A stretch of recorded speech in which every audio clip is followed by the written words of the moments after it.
Posgrados de Universidad Mayor presenta. En las últimas semanas se ha escuchado hablar con mucha fuerza sobre una posible burbuja inmobiliaria. Pero no solamente eso afecta a la economía, también es necesario, sobre todo en esta fecha, analizar cuál es la situación económica de nuestro país hoy y cuáles son las proyecciones para el 2013. De eso y más en esta mesa de diálogo. Bienvenidos.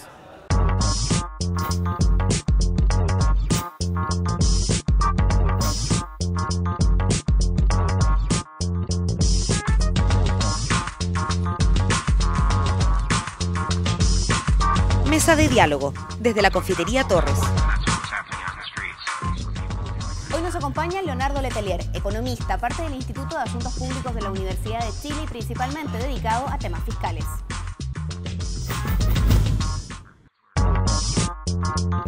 ¿Qué tal? ¿Cómo están ustedes? Bienvenidos a esta nueva mesa de diálogo, como siempre instalados en la Confitería Torres en el centro de Santiago y llegando a ustedes a través del Mostrador TV. Siempre es un agrado agradecerles además que nos acompañen a través de las redes sociales, que nos llegan muchos de sus mensajes y comentarios. Leonardo, muchas gracias por aceptar la invitación, por querer estar junto a nosotros y ayudarnos a entender materias que, si bien es cierto, tienen una directa relación con la ciudadanía y que nos afectan en lo cotidiano, a veces se ven con un poco más de lejanía. ¿Podemos establecer cuál es el escenario económico de nuestro país en este momento? ¿Dónde estamos? Se habla de grandes cifras de crecimiento. A veces la gente dice, parece que esto de un Producto Interno Bruto muy bueno, parece que no es tal vez una señal de que todos estemos mejorando también en términos económicos. ¿Cuál es tu mirada y cuál es el escenario? Ok, primero gracias por invitarme, Millán. Lo segundo, en materia del escenario actual, yo te diría que Chile tiene prácticamente puros números azules en materia tanto de desempeño general como concretamente elementos fiscales propiamente tal. En primer lugar tenemos una deuda pública muy baja, un presupuesto muy razonable con un crecimiento que está muy en línea con el crecimiento de la economía para el año que viene, una inflación controlada por debajo del 2%, incluso menor de la que el propio Banco Central proyectaba para este año, y un crecimiento que es incluso también mayor de lo que las autoridades proyectaban, que va a terminar probablemente siendo cercano al 5,5%, lo cual es muy bueno en el contexto internacional, es bastante más de lo que tienen los países de la OCDE y, por cierto, bastante más de lo que tiene la región. Por lo tanto, en casi todos los aspectos Chile tiene una situación muy favorable. El único elemento probablemente preocupante o más crítico, sobre lo cual se ha hablado mucho en la prensa y que muchos especialistas discuten, es la magnitud del déficit de cuenta corriente, que mide el exceso de gasto respecto del producto. Y en ese aspecto Chile tiene un indicador que es un poco excesivo, se está acercando al 4%, algo más del 4%. Y hay especulaciones en el sentido de que eso podría ser peligroso, sobre todo si bajara el cobre. Pero ciertamente está siendo financiado hasta ahora sin ningún problema, de tal manera que yo te diría que en casi todos los elementos que son visibles, las variables fundamentales de las cuales hablan los expertos, Chile tiene una situación controlada. Somos una especie de alumno aventajado del curso en la región. Efectivamente. En esas materias. Lo somos, claro. ¿Y de qué manera, cuando se habla justamente de este crecimiento, de esta inflación controlada, o sea, en materias económicas estamos bastante bien, ¿por qué existe, crees tú, esta sensación tal vez de desconexión de... Yo siempre digo que las matemáticas a veces no alcanzan a explicarlo todo. Un poco esta desconexión entre estas buenas cifras y tal vez los resultados que efectivamente la gente va percibiendo o que efectivamente va viviendo. Difícil saberlo, pero yo creo que tú tienes razón. Existe una cierta desacople entre lo que la gente percibe y la realidad de las cifras, si tú quieres. Probablemente es como que eso... la gente no creyera que estas cifras son verdad. Sí, posiblemente. Mi interpretación personal es que esto es como el despertar de una persona que está creciendo y está haciéndose mayor. Chile está alcanzando un nivel de ingreso per cápita casi de $20.000, lo cual es mucho mayor de lo que tenía hace muy poco tiempo atrás. 10, 20 años atrás, Chile era un país muy diferente. Y eso, que tiene una interpretación o tiene una dimensión económica bien concreta, que es el hecho que en promedio, al menos en promedio, la gente tiene acceso a un nivel de vida en lo material superior, lo cual lo dicen las cifras por una parte, pero también se nota en que hay un dinamismo muy fuerte del consumo, qué sé yo. Tiene una cierta contrapartida las aspiraciones de la misma gente, que se están dando cuenta de que eso no es suficiente. Las familias, la gente que ahora tiene acceso a un mejor nivel de vida, también quiere mejor calidad de los servicios, mejor calidad de la educación, mejor calidad del transporte público. Y eso tiene, por supuesto, repercusiones en el mundo político y hace que aparece una cierta sensación de malestar, porque servicios que antes no estaban puestos ante la de juicio ahora sí lo están, porque la gente quiere mejor calidad de vida en general. Y justamente cuando tú mencionas esta mejor calidad de vida, uno de los temas que se ha establecido en el último año tiene que ver con, yo creo que ya es algo que no es muy posible de discutir, que es más bien algo establecido, que es la mala repartición de la riqueza en nuestro país. Claro. Sí, ¿Cuál es tu mirada respecto de eso? Considerando estas buenas cifras, ¿y de qué manera podemos avanzar? Podemos avanzar en mira de que efectivamente este crecimiento vaya de la mano también de un crecimiento en esta otra área, que me parece es la única manera en la que esta sensación de la que hablábamos al principio, que la gente cree que estas cifras prácticamente son mentiras, las empieza a sentir más cerca. Claro, por supuesto. Ese es Te estoy pidiendo el remedio para una tremenda enfermedad, pero me gustaría conocer tu opinión. Sí, por supuesto. Ese es un tema pendiente, por supuesto. Chile tiene una muy mala distribución del ingreso para ser un país del ingreso per cápita que tiene. No es la peor distribución del ingreso del mundo, pero para el nivel de ingreso per cápita que tiene una muy mala distribución del ingreso. Sin embargo, tiene relativamente poca pobreza. Entonces, sí, yo siempre he pensado que si uno tuviera que elegir en qué país nacer y le dieran a elegir entre Chile y la India o, no sé, Bangladesh, a lo mejor habría que pensar primero en la probabilidad de ser pobre al llegar a un país así, y en Chile esa probabilidad ha ido bajando sistemáticamente. Por lo tanto, en ese aspecto yo te diría que Chile ha hecho progresos muy significativos, pero la distribución del ingreso, efectivamente, tú tienes razón, es muy mala, y por supuesto hay una deuda importante que saldar en esa materia, y la única manera de hacerlo es a través de más crecimiento en primer lugar. Eso es lo más importante de todo, porque para salir de la pobreza y tener acceso a una mejor calidad de vida la gente necesita empleo, eso es lo más importante. O sea, si queremos resolver el problema, la condición número uno es seguir creciendo, pero también hay que hacer más gasto social, para lo cual se necesitan más impuestos. Y los impuestos vienen de dos fuentes. Primero, del mayor crecimiento. Mientras más crece la economía, más recaudación tenemos.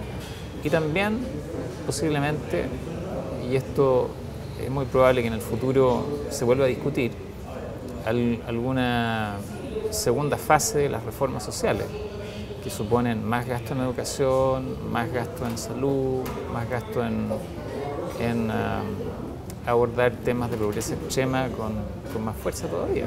¿Cuáles crees tú que han sido las políticas públicas más importantes que se pueden haber desarrollado durante este año y que justamente vienen desde el mundo de la economía? Yo creo que una innovación muy importante ha sido el ingreso ético familiar, que es una idea que surgió en Brasil con el gobierno de Lula, que tuvo mucho éxito y que es muy innovadora en realidad. Y que pienso yo que probablemente la idea de pensar en un ingreso mínimo por familia, más que en programas específicos, que es el énfasis que había tenido la política social hasta ahora, es una muy buena idea y posiblemente sea el camino de ir mejorando todavía más las condiciones de los más pobres. Ahora, ese es un remedio para los que están realmente en una situación de mucha pobreza, pero no solamente ellos están en una situación de requerir más ayuda, también la clase media, que necesita mejor calidad de servicio, por ejemplo, educación, que es un tema muy discutido ahora y que no necesariamente está relacionado con ese ingreso ético familiar. O sea, hay varios frentes que abordar al mismo tiempo. Leonardo, ¿cómo se vivió al interior del Instituto de Asuntos Públicos de la Universidad de Chile los grandes escándalos financieros que ha habido este año? Porque claro, Ya. pasamos del tema de la Polar, que fue bastante importante. Hoy día estamos viviendo una crisis que está ligada al tema de la educación, pero que también tiene un área financiera. Pasó lo de los endeudados Corfo. Se habló de la gran distancia que había, por ejemplo, en los valores de las cuentas corrientes, de los créditos de consumo, de los créditos hipotecarios, con tasas completamente dispares entre un lugar y otro, con una aparente, o por lo menos la sensación que queda, de muy poca regulación frente a estas materias. ¿Cuál es el análisis que hacen ustedes frente a todos estos como escándalos que están ligados a la economía y que hemos vivido este año? Claro, es que esos escándalos tienen varias aristas. Probablemente una arista es la arista de la economía, pero no es la única. Claro. Tienen, por supuesto, una connotación económica muy significativa, porque todo esto de las universidades, por ejemplo, compromete recursos de familias que han hecho sacrificios por educar a los hijos, qué sé yo, y en ese sentido tiene una arista económica muy fundamental.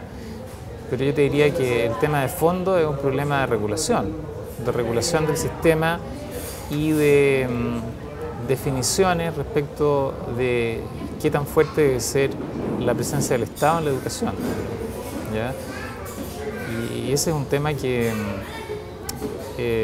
probablemente Chile ha optado, no probablemente, sino ciertamente, Chile ha optado por un modelo de financiamiento de la educación que tiene un importante componente privado, que no necesariamente es el que financia la educación, porque hay colegios privados subvencionados, universidades privadas que también son al menos parcialmente financiadas por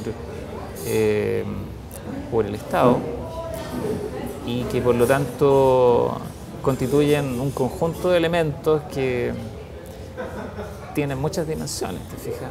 Pero el problema de fondo tiene que ver con la forma en que el Estado regula el sistema por una parte y por otro lado en la definición que el propio Estado tome respecto de cuánta educación privada quiere tener y cuánta educación pública. Vamos a hacer un alto, estamos conversando con Leonardo Letelier que nos acompaña, hablamos de materias económicas y nos metemos por supuesto en otras áreas también. Al regreso vamos a volver justamente con más preguntas, así que no se vayan. Ya regresa Mesa de Diálogo. MBA, especialidades médicas y odontológicas, diplomados y magíster. Encuentra en Universidad Mayor el posgrado que buscas. Programas de alta especialidad y nuevas tendencias. Si sabes lo que quieres, encuéntralo en Posgrados Universidad Mayor. Nuevo Campus Alonso de Córdoba Las Condes.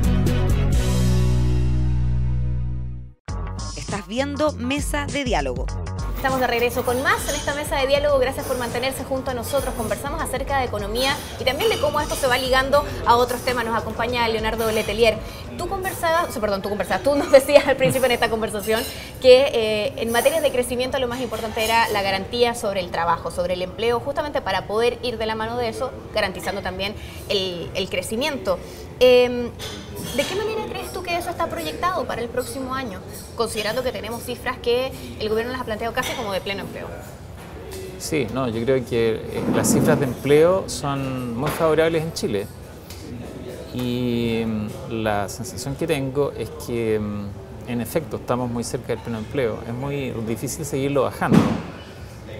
Y eso probablemente ha sido fruto de ciertas condiciones de estabilidad. La estabilidad es muy importante, el crecimiento, la certeza de que la gente va a tener empleo en un cierto tiempo más en el futuro, produce que las empresas mantengan el empleo, que las personas mantengan su ritmo de consumo, y eso se retroalimenta y genera una situación favorable, no hay ninguna duda. Yo creo que eso es muy importante, muy importante. Clave en el tema de crecimiento. Clave y te lo preguntaba porque, por ejemplo, hace poco vivimos una tremenda noticia que fue lo del cierre, por lo menos indefinido hasta ahora, de la planta AgroSuper en Freirina. Hay todo un tema medioambiental, hay todo un tema ahí con la ciudadanía que es bastante complejo. Lo vamos a dejar aparte para tratar de llevarlo a algo que es a donde quiero plantearte la pregunta. Cuando se habla justamente del empleo como una necesidad importante para el crecimiento del país y se dan cierres de empresas como esta, aparece también una voz que dice, cuidado que no sobran en nuestro país los empresarios que quieran invertir, que todo eso es también necesario.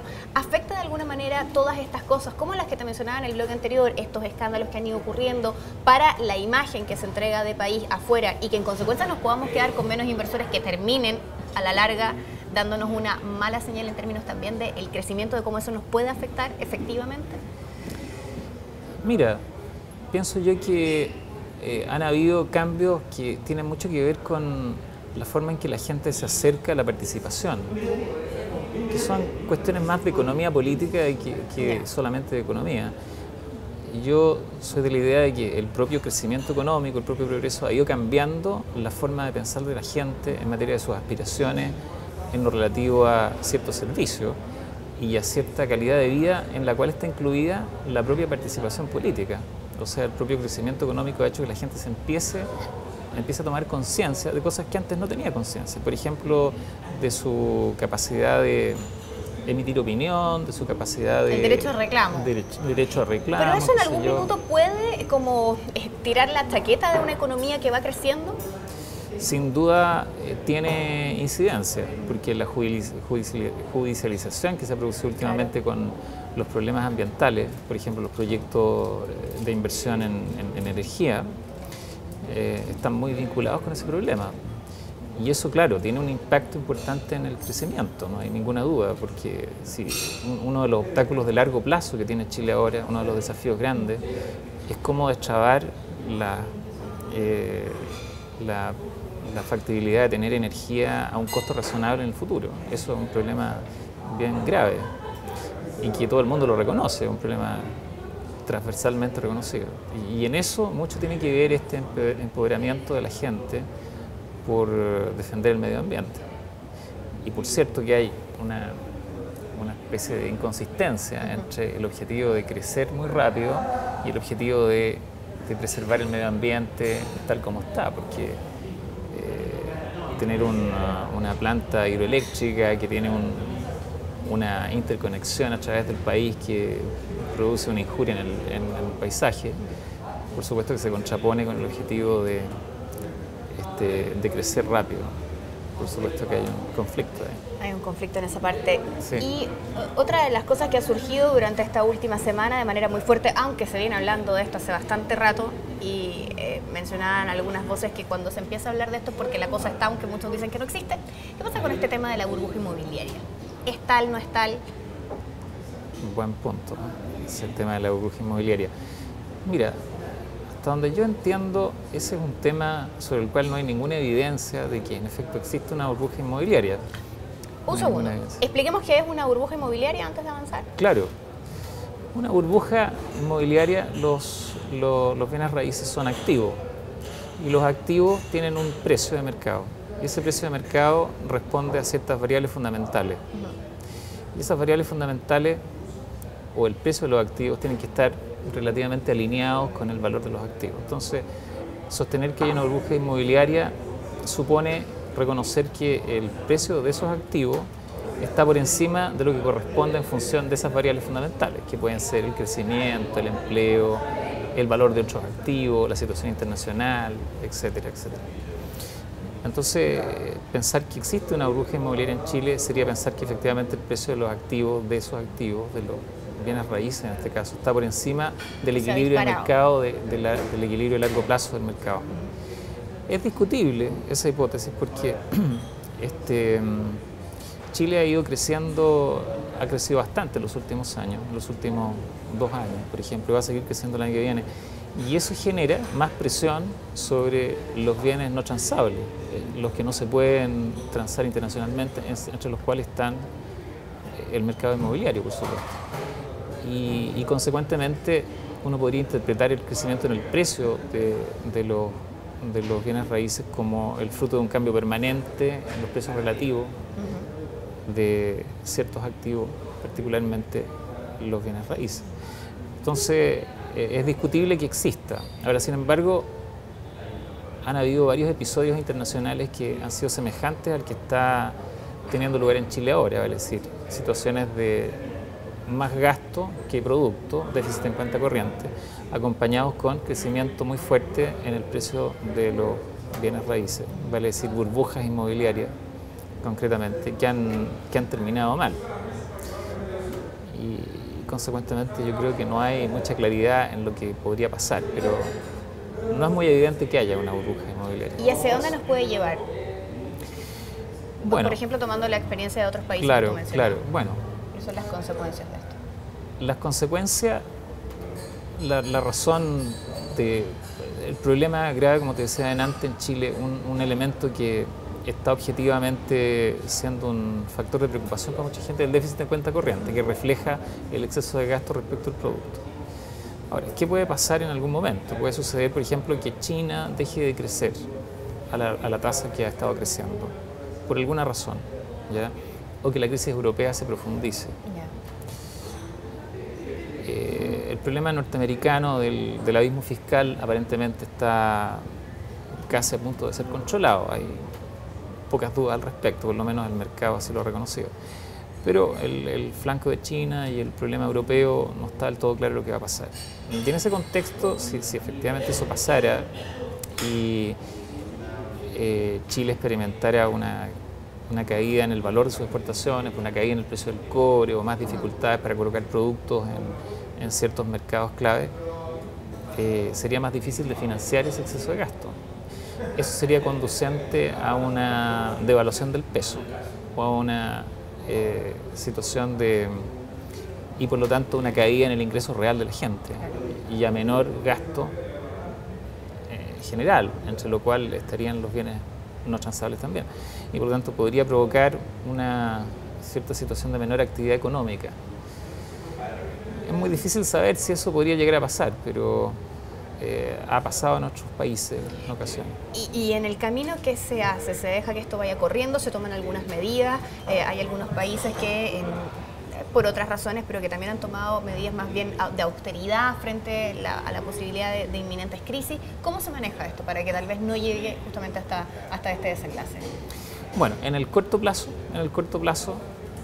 la situación está en manos del Banco Central, que tiene capacidad de regular el gasto privado a través del manejo de la política monetaria, por una parte, y a través del propio presupuesto público, que tiene capacidad de regular el gasto público.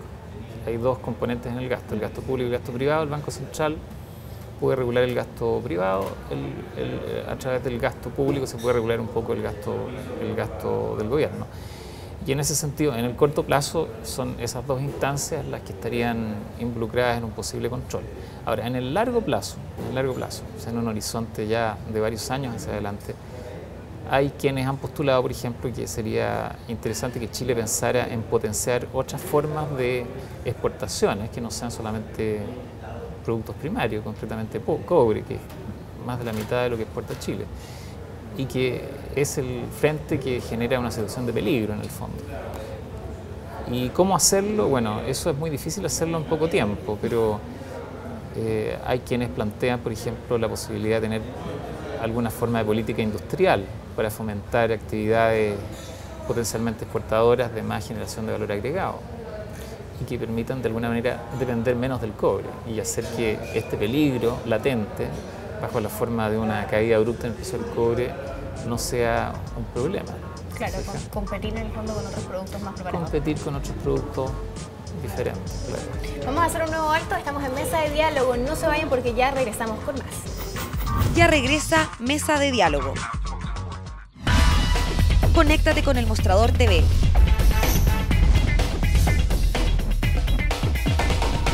Búscanos en Facebook. Síguenos en Twitter. Comparte nuestros videos. Y revisa nuestra web. Nos mantenemos conectados a ti gracias a las redes. El Mostrador TV. Estás viendo Mesa de Diálogo. Estamos de regreso, gracias por acompañarnos en Mesa de Diálogo, como siempre llegando a ustedes a través del Mostrador TV.